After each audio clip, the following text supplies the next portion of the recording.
All right. So, in our previous classes, we saw how the database works and what are the different components in the database, like what are different components in the instance, SGA, and background processes. What are the different files, different physical files in the database, which are data files, control files, online data log files, archive log files, if archive log mode is enabled, and flashback logs is flashback is enabled. Then after that, we saw what all are the objects which in which the data is stored on a database. We saw like tables, we saw indexes, we read about views, materialized views, how they are created and what's the use of them. That was in the last class. So in today's class, we are going to study something about initialization parameters in the database. So when we start a database, it assigns some values for SGA and PGA, which show up when we start the database, right? So where are these values coming from?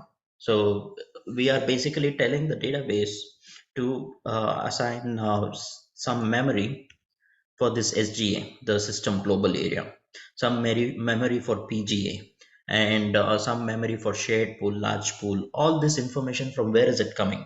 And the details about database. What is the database name which has to be started? All that information. How is the software getting all that information from?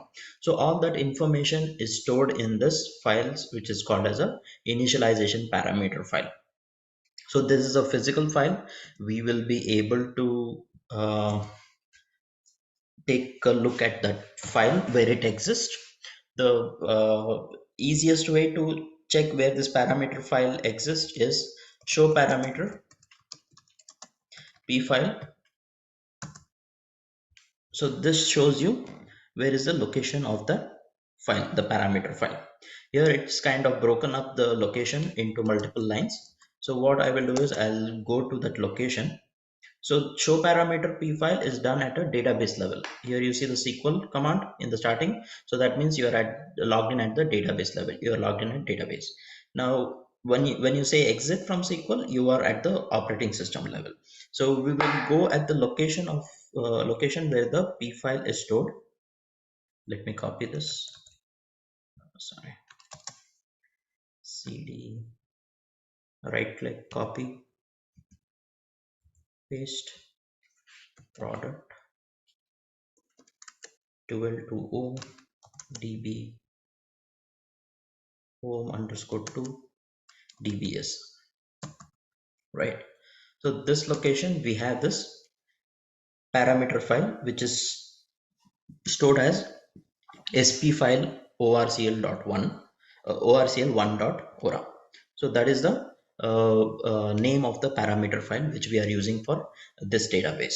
So what does this consist of? This is the sp file, just to show that this is a parameter file.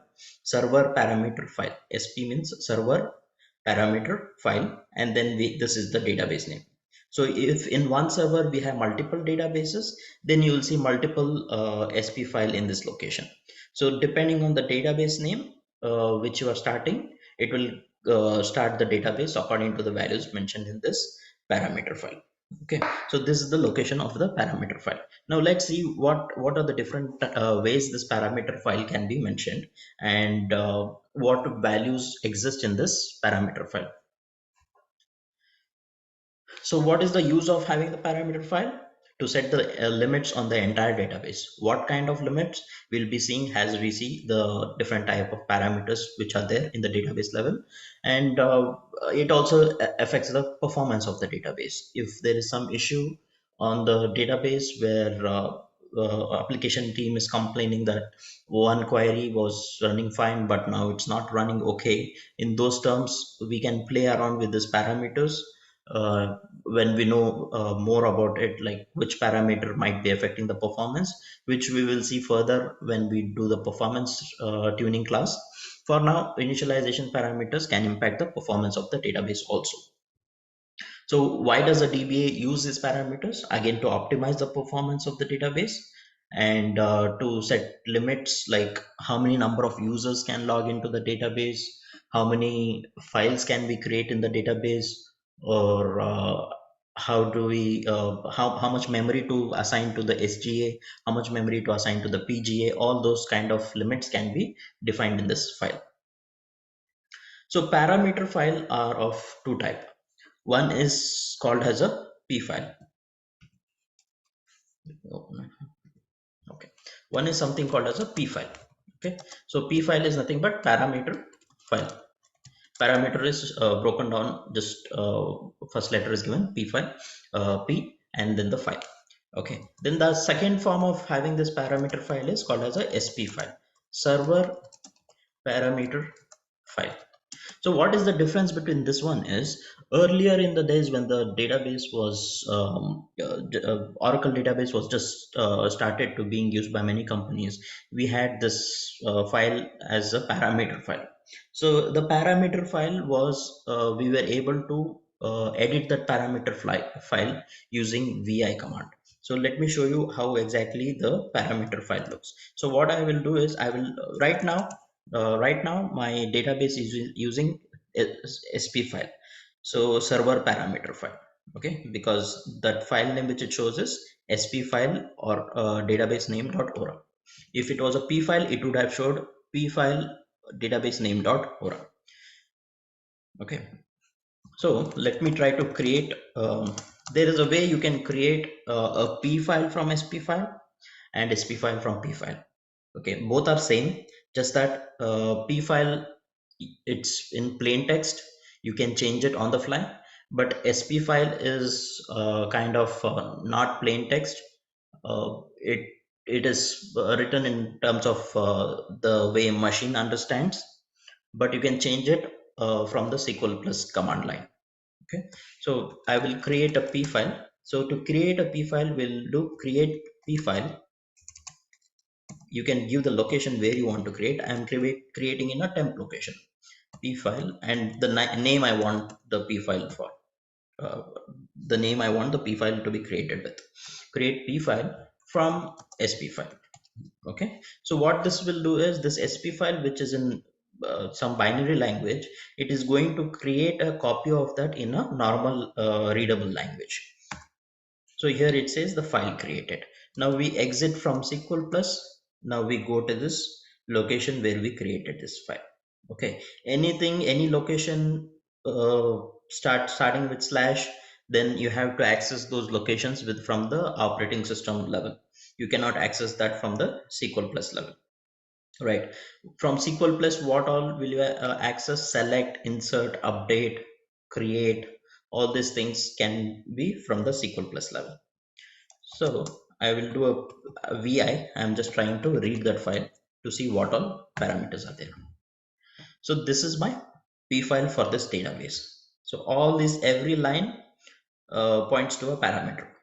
It is not necessary you know all these parameters by heart, but few of them it's better to know, like Java pool size, large pool size, what is it for?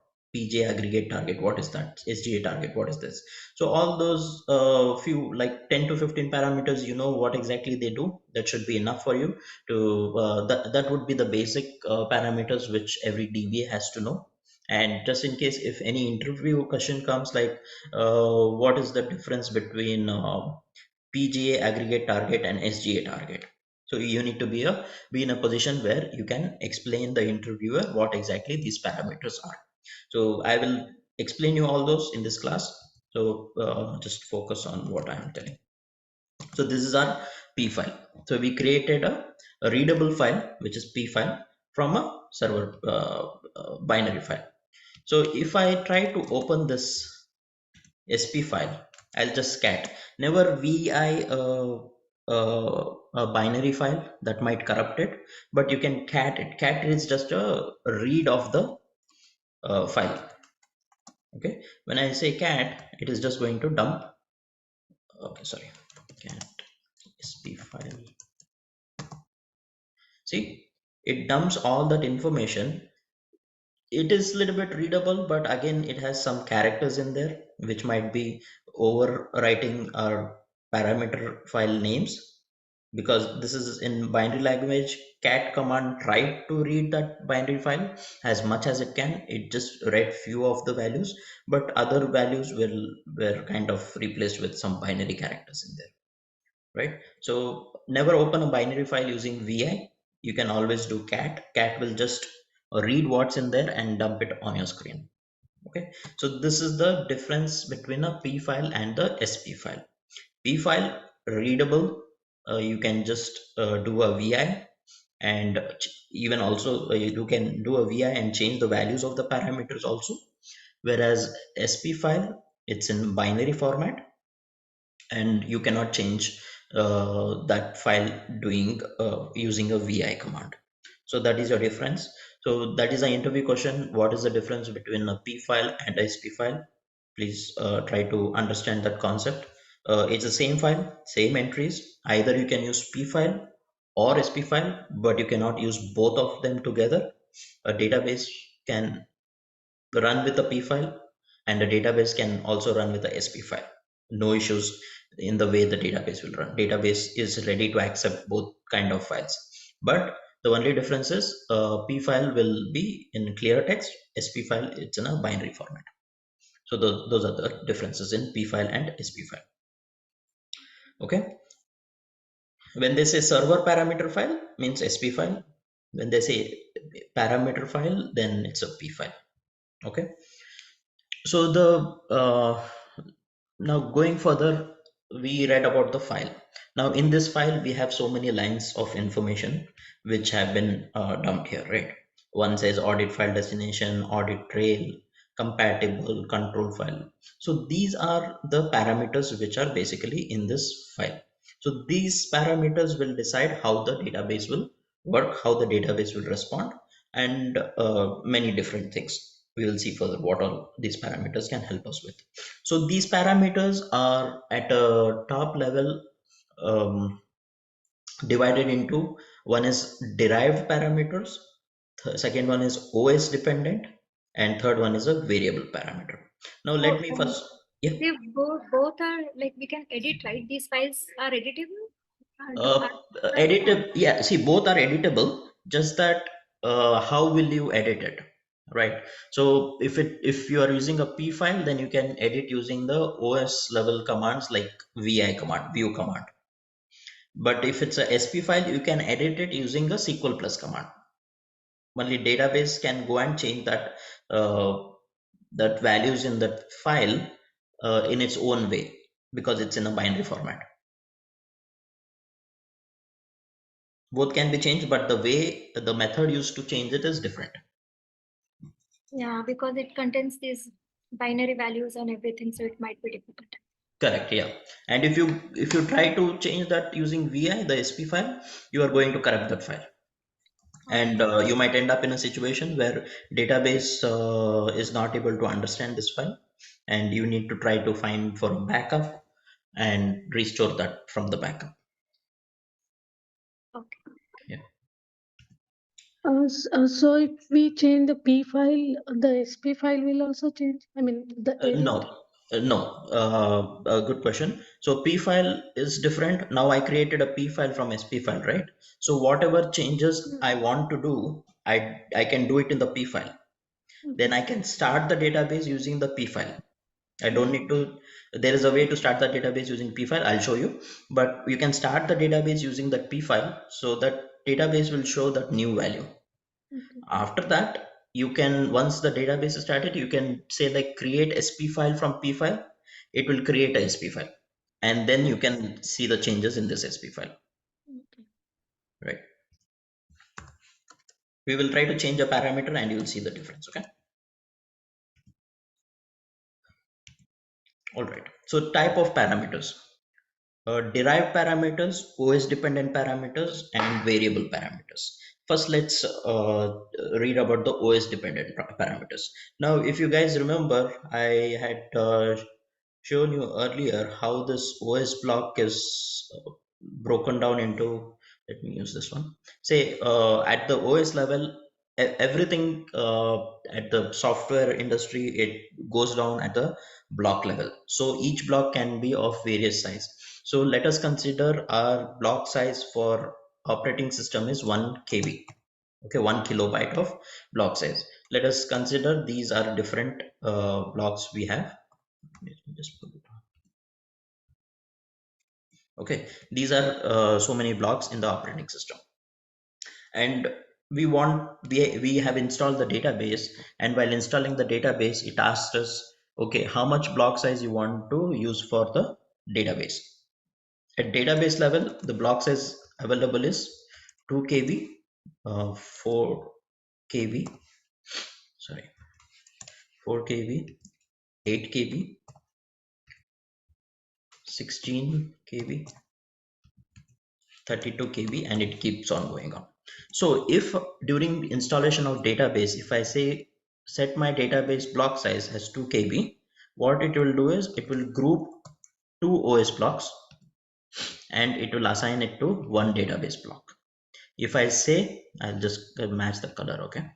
So if I say my database block size is 4 KB, okay?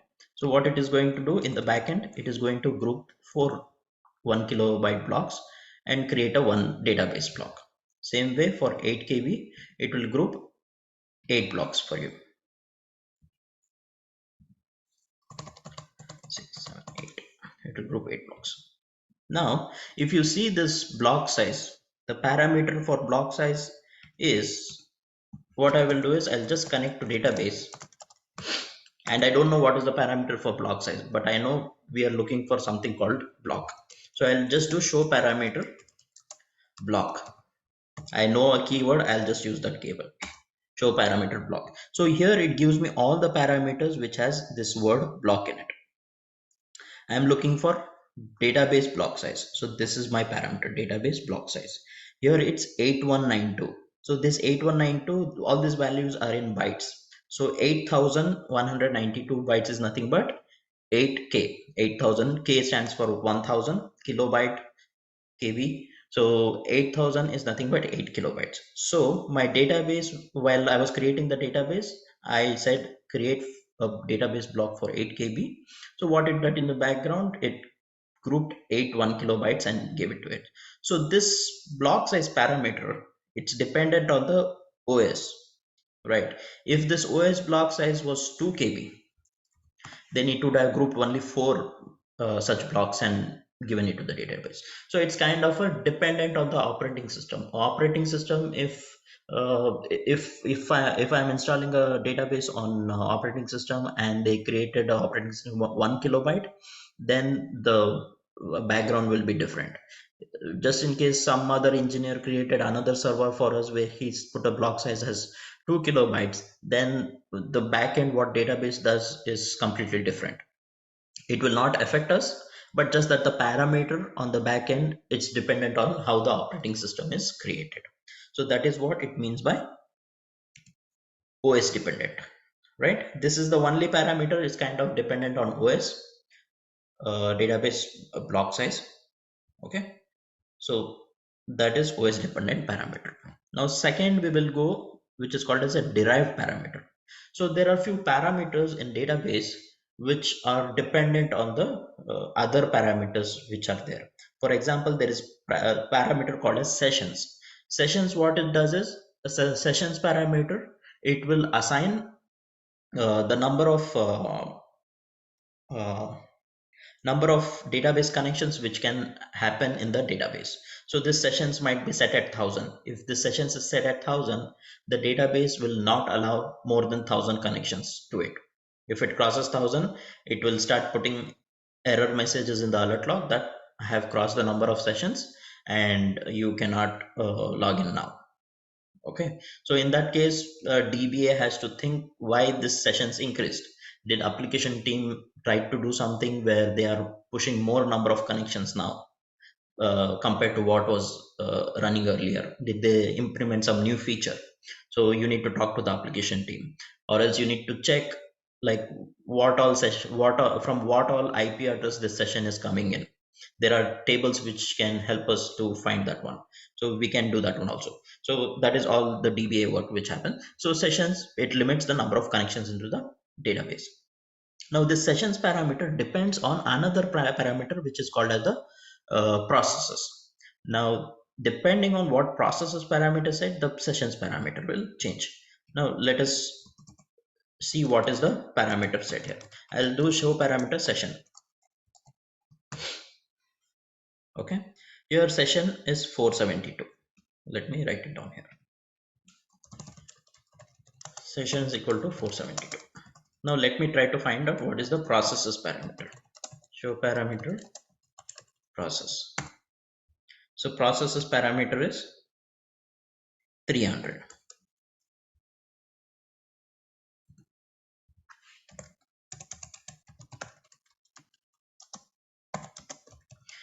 So this session comes after implementing this formula on the process parameter. So sessions is equal to 1.1 times the process parameter plus 5. That is a calculation which runs automatically in the back end. So what I will do now is I will just go ahead and change the processes parameter. So to change a parameter, always you have to do alter system set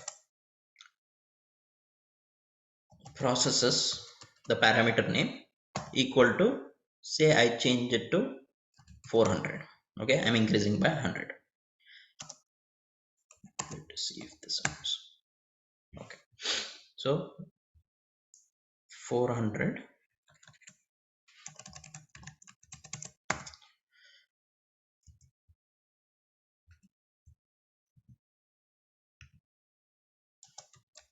There is something called as scope. We'll come to that, what exactly it is. Okay, scope equal to sp file. Since we are using sp file, that is why it is asking me to do the scope is equal to sp file. Now it says it's altered, the parameter is altered, but it will not show me that value so soon, because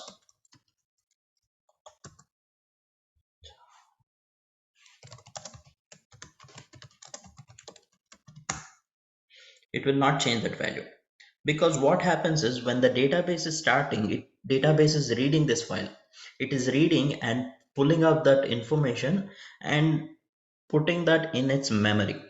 Now if you change this file, database is not going to read that file immediately once you change it, right? It is going to say that restart the database. If few parameters which you change with the scope is equal to sp file, for those parameters it enforces that you restart the database so that the new values show up. So for this one I need to shut down the database and start again for the new value to show up, because when you shut down and start again, it is going to read that sp file again, and then it will see like the process parameter is changed to 400, and it is going to show that new value to us, and accordingly the sessions parameter value also will change. Let it restart, let it shut down and start. Let's finish this one. Okay, start. So for shutdown, you can either use show immediate, shut immediate, shut down immediate. Any command will work. As you start working on the at this SQL plus level, you don't want to do a lot of typing, so you kind of do show immediate, and that will shut down the database. Okay, now database open, you do show parameter process. You see the process parameter changed to 400. Now let us check the sessions parameter. It's a dependent parameter, right? So it should change automatically. We did not touch the session parameter, but it will change. Now the session changed to 622. Earlier it was 472. Now it changed to 622. So session is a derived parameter which depends on the value we assign to the process parameter. So like this, there are a few parameters which are derived. You don't need to really remember all these parameters, what are derived, which all parameters are derived parameters, which all parameters are what is that are non-derived parameters. You don't need to really remember that. You just need to know what is the difference between a derived parameter, variable parameter, and OS dependent parameter. for the sake of the interview. So how do we further, after you clear interview and start working, then how do you understand if somebody asks us to change the value of a parameter, how do we know if that parameter uh, is a derived parameter or not? So Google, Oracle has a lot of documents available on Google. I'll just say like uh, processes parameter Oracle in Oracle 19c. Okay, you get this document.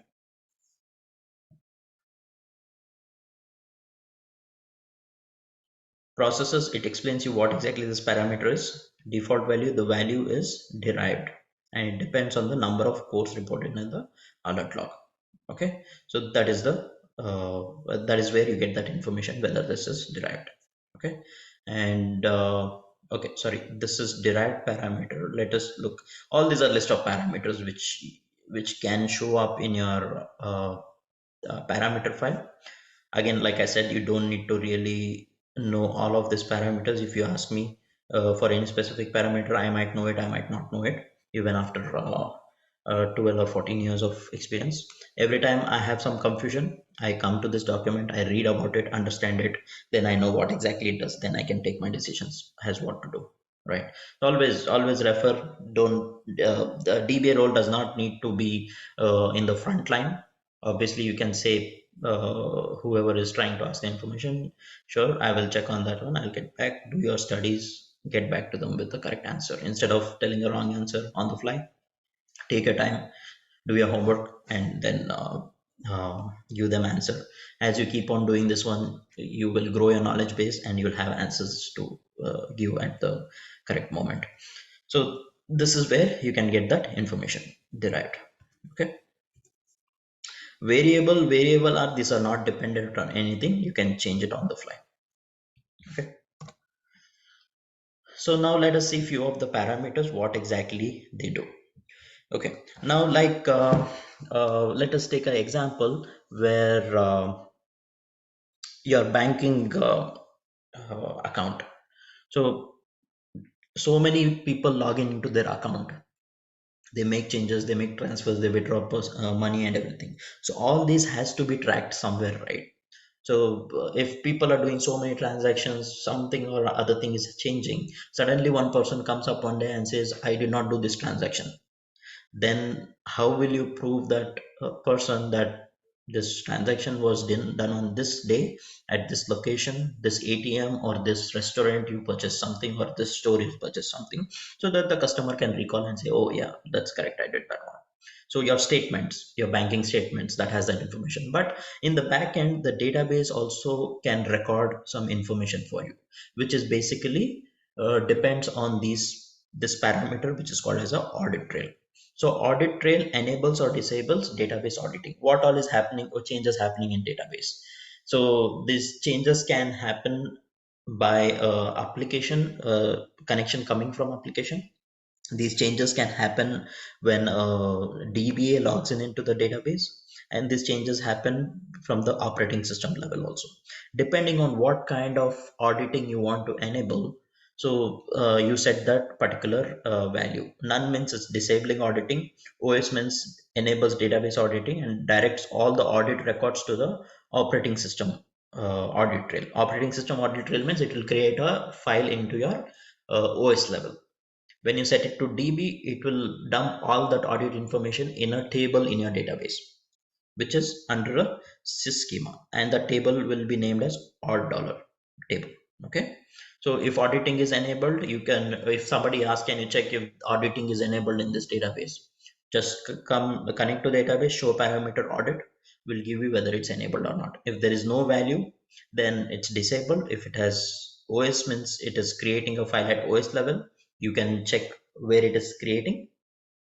DMA means it will show that that means that it is creating that file into the database level. Now, if it is OS is the value, where exactly it is creating, you cannot keep on searching, go to every folder and try to search what is that file name it is creating, right?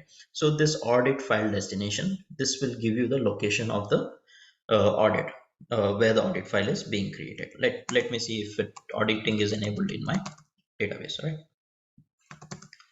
show parameter audit. Yeah, see, audit sys operations true, audit trail is db. So at the database level, the audit trail is on, and if this was os level, my audit files would go to this location, right? Now it is db, it will dump all that information in a table called as aud dollar. How can I check that table?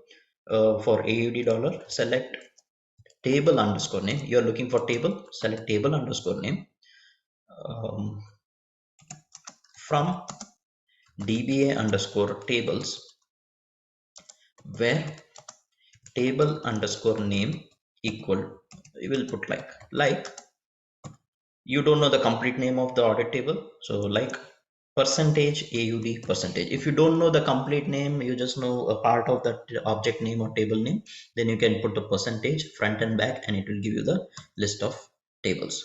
So here in this database, I have all this tables which have aud in it, and my table of interest is aud dollar. Okay, let me see how many entries are there in this table. Select count of star. When I say count of star, it will give me the number of rows in any specific table. I want from aud dollar, select count of star from aud dollar. So right now it has generated 0 entries of in the audit table for me, because not much changes done on this database. It's a brand new database. But at a company level, if auditing is enabled, you will see like 100,000, 1 million kind of changes which occur in this table. So that is about the auditing parameter.